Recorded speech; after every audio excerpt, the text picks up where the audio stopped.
Bueno, estábamos entonces enumerando estos elementos, digamos, culturales, científicos de principios del siglo XVIII.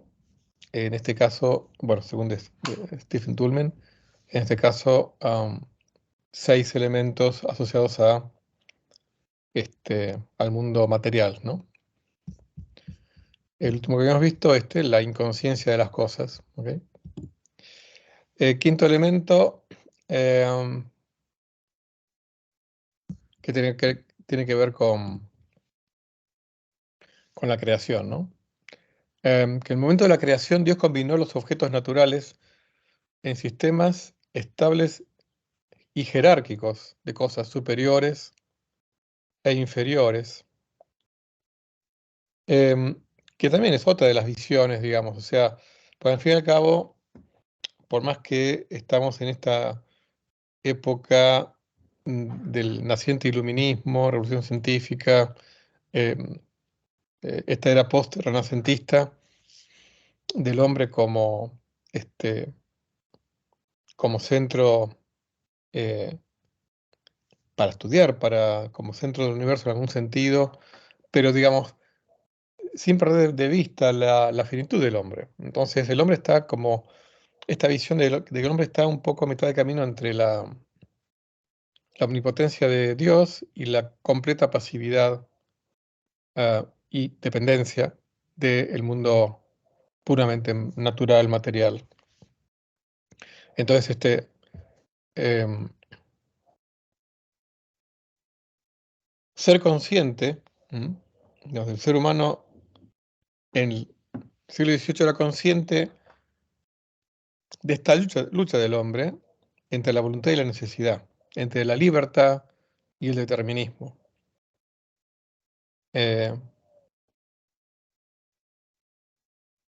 Ahora, había ahí, uno podría llamarlo confusión, o bien, digamos, no, no había una visión completamente homogénea, unificadora, ¿no?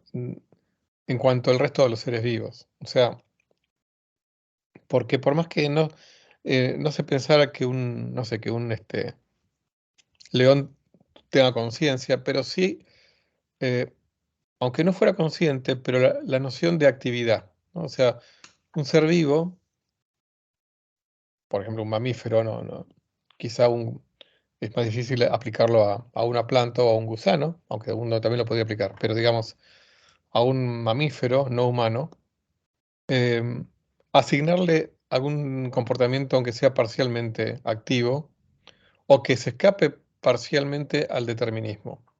Había ahí, ¿no?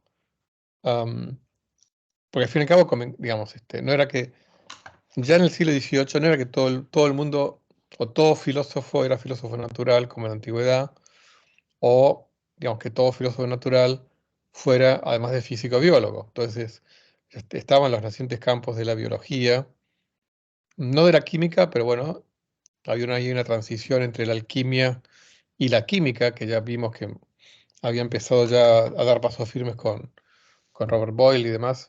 A lo que voy es que había ya como ramas de las ciencias naturales, de la filosofía natural. Entonces, es de esperar que hubiera intelectuales que consideraran a los seres vivos como parcialmente activos, aunque no tuvieran conciencia y que fueran, digamos, que fueran conscientes de que quizás ese determinismo hay que tomarlo, digamos, con un poquito de moderación a la hora de analizar los seres vivos, ¿no? O sea, un sistema eh, jerárquico, o sea, vamos a ponerlo así. Am, Aún que la gente pensara que el ser humano es el único ser vivo con conciencia, ¿no? Pero claramente el ser humano tiene elementos de determinismo, está a mitad de camino, por decirlo de alguna manera, ¿no? ¿Qué significa mitad en este caso? Entre Dios y el mundo inerte. Bueno, ¿por qué no pensar que un perro esté a mitad de camino entre el ser humano consciente y una roca, ¿no? O sea, a nivel grado de conciencia. Entonces, por más que sea una, digamos, una idea, digamos, no explícita y mucho menos en el caso de la conciencia, sí lo era, aunque no, tampoco fuera del todo explícita, digamos, a la hora de pensar si un perro es 100% pasivo y determinista o tiene algún elemento de actividad y de indeterminismo, que no es lo mismo, y eso también lo vimos con Aristóteles cuando hablaba de diferenciar lo que es eh, lo aleatorio de lo que es completamente azaroso, ¿no? O sea, hay grados de probabilidad. Eso ya eran conscientes los griegos con mucho más razón en esta época. Sexto elemento, aquí, ahí lo llamé con un poquitito de, mm, de abuso del lenguaje, entre signos de interrogación, una teoría del derrame del movimiento. Eh, derrame eh,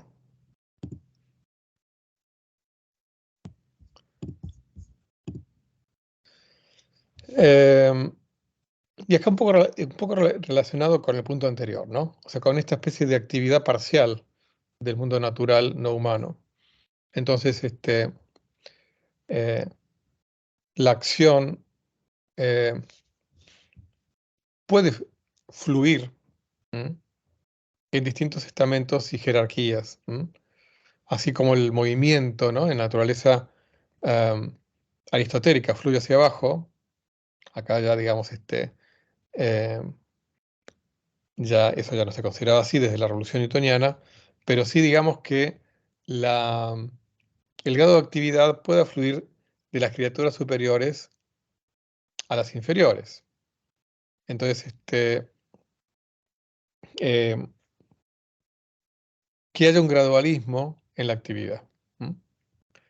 Pero acá esto está relacionado con este deísmo parcial del que hablábamos que practicaba Newton, ¿no? Entonces, eh, así como Dios podía intervenir ocasionalmente en el sistema solar, Newton también creía que Dios puede también intervenir ocasionalmente en nuestras vidas, ¿eh? Por ejemplo, otorgándonos algún tipo de gracia, milagro, favor, lo que sea, sin que por ello se violen las leyes de la naturaleza. Entonces, algo así como, mm,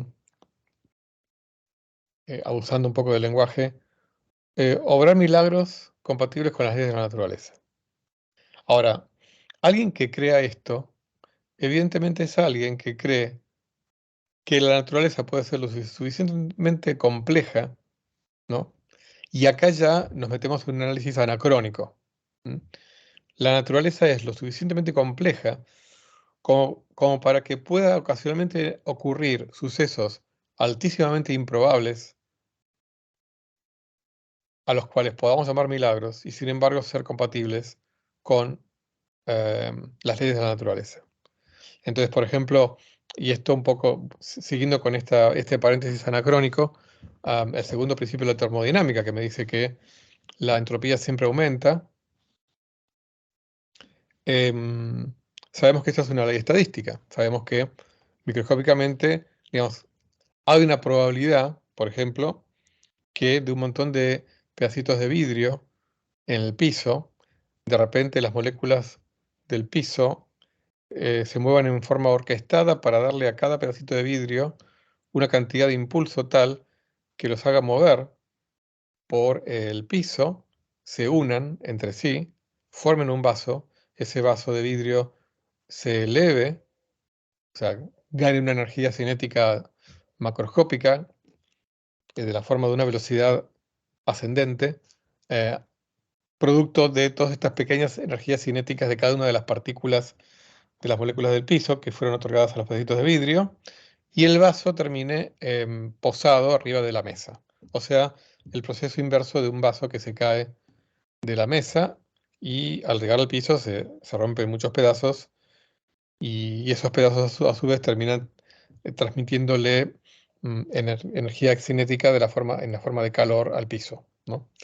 Bueno, eso es algo que a nivel de probabilidad tiene una probabilidad que involucra números con muchos trillones de ceros, un número con muchos trillones de ceros. Pero entonces 0, varios trillones de ceros, 1. Evidentemente eso es un suceso altamente improbable, pero que no es incompatible con las leyes de la naturaleza. Pero si viéramos algo así, lo llamaríamos milagro. Entonces, para alguien como Newton, decir que Dios puede ocasionalmente otorgar alguna gracia o realizar algún milagro en el mundo natural, sin violar las leyes de la naturaleza, es un poco aceptar esto, ¿no? Que la naturaleza es tan compleja que hay procesos que no violan las leyes de la naturaleza, pero que sin embargo, si tuvieran lugar, nos parecerían milagros, ¿no? Muy bien, hasta acá con una serie de elementos que involucran al mundo material. Acá Toulmin lista otros 6 elementos que involucran al mundo humano, la visión del mundo humano a principios del siglo XVIII.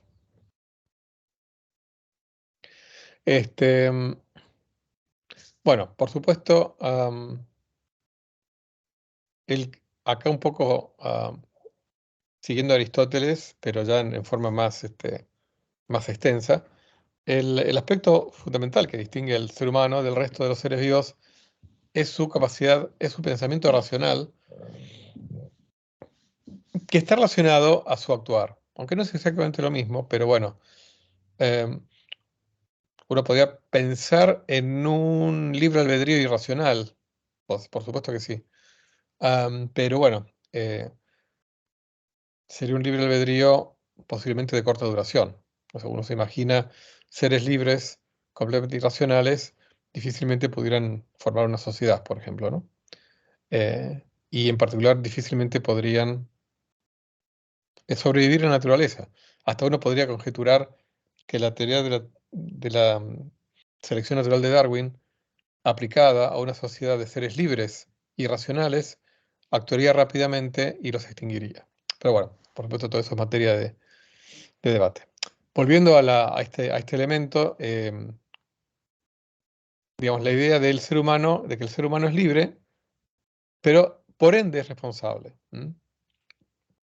En esta época de cultura popular de superhéroes, donde la frase todo gran poder supone una gran responsabilidad, toda libertad supone una responsabilidad. Y a principios del siglo XVIII se tenía una visión clara de la relación entre libertad y responsabilidad. Ahora, la responsabilidad está relacionada con la racionalidad. Yo no puedo ser responsable si no hago uso de mi razón. Y también, obviamente, está ligado al aspecto moral. Yo no puedo discernir entre el bien y el mal si yo no tengo buen uso de razón. Bueno, por supuesto que detrás de la noción de racionalidad se da por sentado que es una racionalidad consciente. O sea, una racionalidad inconsciente, digamos, escaparía a, a esta definición de racionalidad, ¿no? Racionalidad y conciencia están íntimamente ligadas. No hay racionalidad sin conciencia. Podría haber conciencia sin racionalidad. Bueno, también es un tema de discusión. Em, y yo distingo racionalidad e inteligencia, porque uno podría decir, bueno, las computadoras son racionales, pero no son conscientes. Bueno, yo creo que uno no llamaría una computadora racional. Uno podría llamarla inteligente si uno utiliza la palabra inteligencia para, por ejemplo, eh, caracterizar una inteligencia matemática o una inteligencia algorítmica, podría llamarla inteligencia. Ah, pero la palabra racional en este contexto implica también a la conciencia. Bueno, así que entonces, primer elemento, como característica fundamental del ser humano, la libertad y la eh, responsabilidad, la racionalidad. Y por supuesto, la racionalidad o la razón no está determinada. La causalidad no, no se aplica a la racionalidad, o en todo caso, ambas siguen reglas diferentes. digamos que el mundo natural, el mundo de la necesidad, obedece leyes universales que no tiene posibilidad de cambiarlas. Ahora, el mundo de la razón es un mundo moral, entonces en ese mundo moral cada agente es libre y puede actuar bien o mal. ¿M? Y ese actuar bien o mal está ligado al buen o mal ejercicio de la razón. Ese es otro de los ingredientes de la visión del ser humano, ¿no? En esta época. Tercer elemento, también, son todos elementos íntimamente asociados entre sí. Ah, la razón es algo no natural, ¿no? O sea, como acá puse en negrita, dado que el pensamiento y la acción no tienen lugar causalmente, las acciones no pueden ser explicadas mediante ciencia o psicología causal alguna. Y esto es muy importante, porque evidentemente no es la visión que tenemos hoy en día, ¿no? Si no, no existiría la psicología científica, ¿no? Em, entonces, el mundo de la mente en este dualismo cartesiano llevado a incluir el dualismo causalidad-indeterminismo, entonces el mundo de la mente no obedece ninguna ley. ¿M? Entonces, el mundo mental, mi comportamiento no puede explicarse por ninguna ciencia natural. O sea, yo soy responsable del 100% de mis actos. ¿Eh? Repito, implícito o explícitamente, esta visión está presente a principios del siglo XVIII. Y va a estar presente por mucho tiempo más, ¿no? Por supuesto que esto, digamos, por eso, digamos, la noción moderna, o por lo menos de deseo de lo que es por ejemplo, una prisión, una pena, no las condenas, al menos en teoría están más cargadas de la noción de reinserción social y no de castigo. O sea, justamente la idea de actuar sobre el ser humano para ser mejor persona. Sabemos que esto no es ni de lejos lo que ocurre en buena parte del mundo, pero digamos, pero digamos, la visión que se tenía a principios del siglo XVIII es: somos 100% responsables de nuestros actos y por lo tanto somos culpables de todos nuestros malos actos. Y por lo tanto, em, las condenas tienen un objetivo importante, fundamental, aunque no sea el único, pero el objetivo fundamental de las condenas es el de castigo, no es el de reinserción social. Em, y digamos, no hay atenuantes. O sea, entonces, si yo robé porque tenía hambre, pero bueno, como soy un ser racional, el hambre no es un paliativo para mi comportamiento. Me porté mal. Robé, está mal, aunque hubiera estado muerto de hambre. Para citar un ejemplo extremo, porque igual se aplica. Entonces, hay una dicotomía total entre el pensamiento em, y la necesidad. ¿M? Eh, bueno, un poco ligado a lo anterior, la razón es estable. Los seres humanos pueden establecer sistemas estables en la sociedad. Em, entonces, claro, como la razón no está ligada al mundo de la necesidad, entonces em, un ser humano racional eh, es estable. ¿M? Porque tiene que en todo caso lograr separar lo que es el mundo de la necesidad del mundo racional. Eh, y acá hay un optimismo social. O sea, interacciones entre agentes libres en pleno uso de su racionalidad y por ende en pleno uso de su discernimiento entre el bien y el mal, hace que sea una sociedad de agentes morales y por lo tanto pueden conformar sistemas sociales estables. ¿M? Y esa estabilidad va a estar garantizada por el buen uso de la razón de cada agente individual. O sea que es un optimismo racional social. ¿M? También eh, estaba en esta época. Lo que pasa es, bueno, si hubieran sido consecuentes con este optimismo, am, tendrían que haberse desarrollado rápidamente, por ejemplo, sistemas de educación que penetren en todos los estamentos de la sociedad. Si realmente el buen ejercicio de la racionalidad es una garantía para que todos los seres humanos sean buenos, ¿m? y por lo tanto garantizar la estabilidad de la sociedad. Pero bueno, esa es otra cuestión. En todo caso, como deseo, estaba presente. Em, por supuesto que nadie negaba la existencia de nuestros cuerpos, ¿no? De nuestros apetitos carnales de todo tipo. Em, somos seres mixtos que viven vidas mixtas, ¿no? En parte racionales y en parte causales. Em, Causales por las necesidades de nuestro cuerpo, racionales por nuestra esencia humana, que es la razón. De eso también será consciente, pero bueno, digamos, con ese cuidado, ¿no? O sea, es decir, con esa salvaguarda que es, em, digamos, ese mundo racional ideal al cual todos tenemos que aspirar y que está presente en nosotros.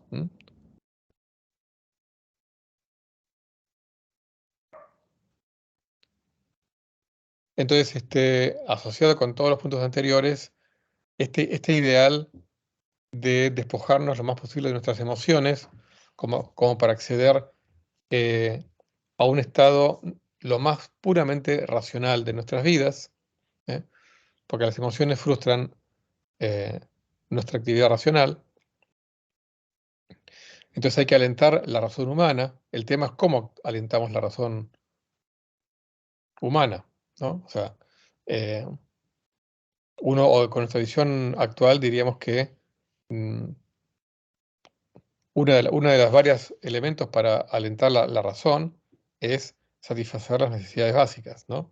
No tener hambre, por ejemplo, o no tener frío para poder ejercer el buen actuar. Este, pero bueno, como había también claramente discriminaciones sociales, en la práctica desideratum, digamos, se aplicaba a las clases altas. A las clases altas que no sufrían ningún tipo de condicionamiento em, físico. Entonces, a esas clases claramente no tenían excusas y tenían que eh, aspirar a ese control completo de las emociones, el control del cuerpo. O sea, si yo estoy bien alimentado, no paso frío, debo ser capaz de controlar mi cuerpo. Digamos, ¿cuál es la era más representativa de esto que estamos hablando? Bueno, va a ser algunos años después algunas décadas después de comienzo del siglo XVIII, va a ser la era victoriana, ¿no? O sea, pero es que ni siquiera se le planteaba la idea de cómo aplicar todo esto a las clases más bajas. O sea, como que eh, es aplicar este ideal a las clases altas. El tema es que, como claramente era Vox Populi, ni siquiera las clases altas pueden mantener este ideal, ¿no? Este ideal de buen actuar y de vida racional despojada de las emociones. Pero bueno, en todo caso, era un elemento importante también en esta era del iluminismo, ¿no? De principios digamos que arranca a principios del siglo XVIII. Entonces, bueno, luego de este raconto de aspectos importantes del mundo cultural, humanista y científico a principios del siglo XVIII, vamos a entrar de lleno en elementos importantes em, de esta época. Entonces antes de entrar en hablar de algunos pensadores concretos, así como en su momento dedicamos un tiempo a mencionar el nacimiento de las primeras universidades en Europa, ¿no? La de Oxford, la de Cambridge, la de París, la de Salamanca, la de Bolonia. Vamos a mencionar el surgimiento de otro tipo de instituciones complementarias a las de las universidades, que son las academias, concretamente las academias de ciencias, porque tienen un carácter diferente. Las academias de ciencias, digamos, las universidades que nacieron en una época medieval, ¿se acuerdan del trivium, el quadrivium? Donde hay una intención más que nada de culto, digamos, de cultivo del espíritu, eh, ¿no? Un poco siguiendo las ideas o los ideales de Platón y otros filósofos griegos. Acá las academias surgen como necesidad de llevar a la práctica un montón de objetivos y como llamaríamos hoy en día, programas de investigación o deseos de investigación surgidos de esta revolución científica de Galileo, Newton y demás, de esta nueva filosofía natural, am, este, desarrollada, por ejemplo, por uno de los grandes propagandistas de la nueva ciencia, que es Francis Bacon, que es la de la reunión de filósofos naturales, reuniones para intercambiar descubrimientos, experimentos, debatir y nuevas ideas sobre cómo hacer nuevos experimentos, ¿no? Que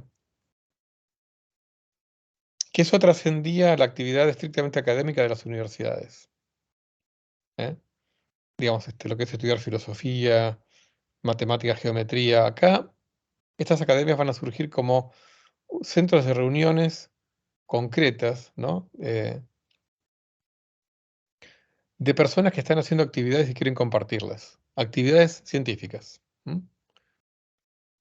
Pero también otro tipo de actividades, porque digamos, em, no toda actividad en estas academias de ciencias van a ser ligadas a la protofísica o protoquímica de esa época, sino también por otro tipo de actividades, actividades que tengan que ver este, con, este, con artes diferentes o actividades literarias y demás. Pero bueno, a nosotros lo que más nos interesa es las academias de ciencias. Entonces, un primer ejemplo que les comparto es la Academia Prusiana de las Ciencias, en su alemán en original, la Preußische Akademie der Wissenschaften, también conocida como Academia de Berlín, por la ciudad en la cual estaba su sede. Acá hay una imagen en donde todavía se conserva la entrada original a la antigua Academia de Ciencias. Ahora este edificio, eh, en ese edificio funciona la Biblioteca Estatal de Berlín. Pero bueno, esta academia nació a principios del siglo XVIII. Acuérdense, estamos ubicados en el principio del siglo XVIII. Fue fundada por el príncipe elector Federico III de Brandeburgo. En esa época, eh, lo que hoy es Alemania estaba conformada por distintos estados independientes. em, Cada uno tenía su regente, en este caso su príncipe elector. Originalmente el nombre que tenía era la Kurfürstliche Brandenburgische Societät der Wissenschaften.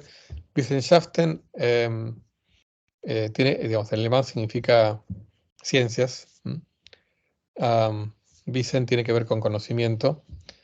Em, la traducción de esto sería Sociedad Electoral Brandeburguesa de las Ciencias. Em, el príncipe la fundó bajo el consejo de Leibniz, este gran filósofo alemán, que fue su primer presidente. Eh, Otra sugerencia que le hizo Leibniz, como para que tuviera la academia al menos un ingreso parcial garantizado, es que le otorgara el monopolio de producir y vender calendarios en Brandeburgo, ¿no? Em, y de hecho fue así. Entonces, bueno, ese era uno de sus am, ingresos iniciales principales. Em, Lo que ocurrió también en esa época fue un evento político que fue en 1701 la creación del Reino de Prusia, lo que era, digamos, este reino de Brandeburgo se transformó en el Reino de Prusia. Federico fue coronado rey de Prusia y entonces la academia pasó a llamarse, am, en lugar de Kurfürstlich, que tiene que ver con electoral, por el príncipe elector, Königlich, que significa real, ¿no? O sea, Königlich Königlich Preußische Societät der Wissenschaften, que significa Real Sociedad Prusiana de las Ciencias. Ahora, como les comentaba, que ocurrió con esta y otras academias, esta academia no solamente tuvo actividades científicas, sino también actividades de las ciencias humanísticas. Como ocurrió también que vimos con algunas de las universidades, de las primeras universidades medievales, pocos años después de su fundación, se presentaron los estatutos de la academia, en este caso en 1710, y en estos estatutos se dividían oficialmente, la academia se dividió en 4 áreas, 2 áreas de ciencias y 2 de humanidades. Así, bueno, esta academia va a tener mucha importancia, sobre todo en el siglo XVIII y también en el XIX, y esa importancia la podemos ver en la siguiente transparencia. Em, digamos, como academia tuvo una larga historia de más de 200 años, y su actual heredera, ¿no? Em, que funciona en otra sede, pero digamos, y aparte tiene otro nombre, es la Berlin Brandenburgische Akademie der Wissenschaften, que significa Academia de Berlín-Brandeburgo de las Ciencias, que sigue existiendo. Pero para que vean la relevancia de esta academia, acá les comparto algunos de los miembros que tuvo. Eh, algunos quizá ustedes lo conozcan y otros quizá no los conozcan. Em, vamos a mencionarlos brevemente. Bueno, Leonhard Euler, uno de los más grandes físico-matemáticos de toda la historia, del cual vamos a hablar en próximas clases. Acá aparecen los años eh,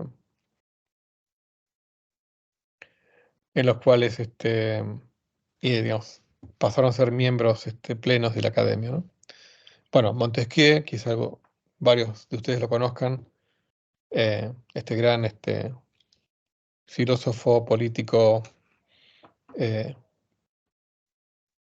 este, podemos llamarlo, entre otras cosas, también cientista político, sobre todo especialista en filosofía del derecho, entre otras cosas, Montesquieu. Después Voltaire, uno de los grandes protagonistas del siglo de las luces, este filósofo eh, tan importante en el mundo cultural de mediados del siglo XVIII en Francia. Denis Diderot, también que ingresó como miembro externo a mediados del siglo XVIII. Diderot, junto con D'Alembert, autores de la famosa enciclopedia, que reunía el conocimiento más amplio posible de la época, tanto en filosofía como en ciencias. Bueno, Joseph Louis Lagrange, 1766. Lagrange, ese gran revolucionario de la mecánica newtoniana, que vamos a hablar de él más adelante, que logró extender la mecánica newtoniana a sistemas físicos em, que sean describibles con coordenadas no necesariamente cartesianas y que involucren, digamos, no necesariamente coordenadas de partículas, sino otro tipo de coordenadas. O sea, sus aportes a la ciencia de la mecánica es imposible de, mm, de elogiar lo suficiente, ¿no? Bueno, Gotthold Lessing, un importante filósofo, em, que ingresó en 1769, y Manuel Kant, bueno, no tengo mucho que decir sobre él, todos ustedes, la mayoría han escuchado hablar de él. eh, Immanuel Kant fue miembro externo a partir de 1786, gran filósofo, eh, filósofo en general y filósofo de la mente y metafísico. Bueno, Hermann von Helmholtz, un gran físico, químico, médico, que hizo aportes, sobre todo en la segunda mitad del siglo XIX, muy importantes a la físico-química, pero también a la acústica, a la música, a la teoría del oído, a un montón de aspectos. Muy importante en la historia de la ciencia en la segunda mitad del siglo XIX. También fue miembro, fíjense que había distintas categorías de miembros. Acá se puede ver en la evolución de Helmholtz como miembro de la academia. Este, em, Miembro correspondiente, miembro externo y miembro propio, sucesivamente. Ferdinand Georg Frobenius, a partir de 1893, Frobenius fue un importantísimo matemático, hizo muy importantes aportes a la matemática, a la teoría de grupos, a lo que es eh, geometría diferencial, bueno, hay un montón de aportes que hizo. Bueno, Max Planck, uno de los padres de la mecánica cuántica, algunos lo podrían llamar uno de los abuelos de la mecánica cuántica, físico, uno de los físicos más importantes de fin del siglo XIX y principios del XX. La constante fundamental de la mecánica cuántica lleva su nombre, la constante de Planck. Y finalmente, en este listado de algunos de los miembros, nada menos que Albert Einstein, que se hizo miembro propio a partir de 1914. Bueno, como ustedes sabrán, el, el, eh, el creador de la teoría de la relatividad, tanto especial como general, el descubridor del efecto fotoeléctrico, eh, la explicación teórica del movimiento browniano, bueno, y un montón de otros aportes. Así como verán, la Academia Prusiana barra Academia de Berlín-Brandeburgo tiene una larga e importantísima trayectoria. Así que bueno, ese va a ser un centro cultural claramente importante en el siglo XVIII. Otra academia importante es la Academia de Ciencias de San Petersburgo. Fíjense que nos vamos bastante afuera de la Europa occidental, ¿no? Nos vamos a San Petersburgo. Eh, bueno, para muchos la más occidental de las ciudades importantes rusas, ¿no? Eh, bueno, la Academia de Ciencias de San Petersburgo fue fundada por el zar Pedro I en 1724 y se siguió llamando así hasta la Revolución de octubre de 1917, ¿no? Eh, Había, digamos, impulsado un poco por el propio Pedro I, que quería, digamos, darle un impulso a las ciencias en Rusia. eh, Invitó sucesivamente a distintos intelectuales importantes de Europa Occidental, en gran medida de Alemania, para que fueran a trabajar a San Petersburgo. Entre ellos, bueno, fueron a trabajar allí durante, en algunos casos, muchos años. Bueno, Leonhard Euler, que ya lo mencionamos antes, Christian Goldbach, otro eh, científico importante, Nicolás y Daniel Bernoulli, ambos grandes físicos del siglo XVIII. Caspar Wolf, un embriólogo también importante, pionero de la embriología. Así bueno, también vamos a ver que la Academia de Ciencias de San Petersburgo va a aparecer en más de una oportunidad en, en esta, en las próximas clases. Eh, Acá vemos el edificio de la sede original de la Academia de Ciencias, también llamada Academia Imperial de las Ciencias, en San Petersburgo, ¿no? Lindo edificio. Bueno, un poco como para terminar de tener una idea, un pantallazo de cómo era la Europa del siglo XVIII, que obviamente un siglo son muchos años, pero básicamente, bueno, acá hay un mapa, digamos, de principios de 1900 que muestra la Europa de 1740, ¿no? Acá vemos el Reino de Francia, el Reino de España, em, Italia con sus distintos ciudades Acá aparece, bueno, Suiza, Bavaria, Austria, bueno, Turquía, que todavía seguía, digamos, el Imperio Otomano, tenía todavía una importante extensión, como vemos por acá. Fíjense que aparecía Bosnia, Bulgaria, Moldavia, todo como parte de Turquía. Polonia, que aquí hay unas rayitas acá, que son porciones. No, Polonia, como vemos, era mucho más grande de lo que es ahora.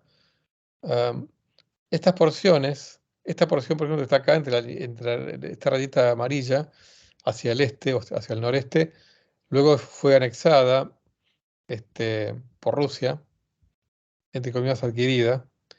Lo mismo con esta parte que está acá, una parte adquirida por Austria, en la década de 1770.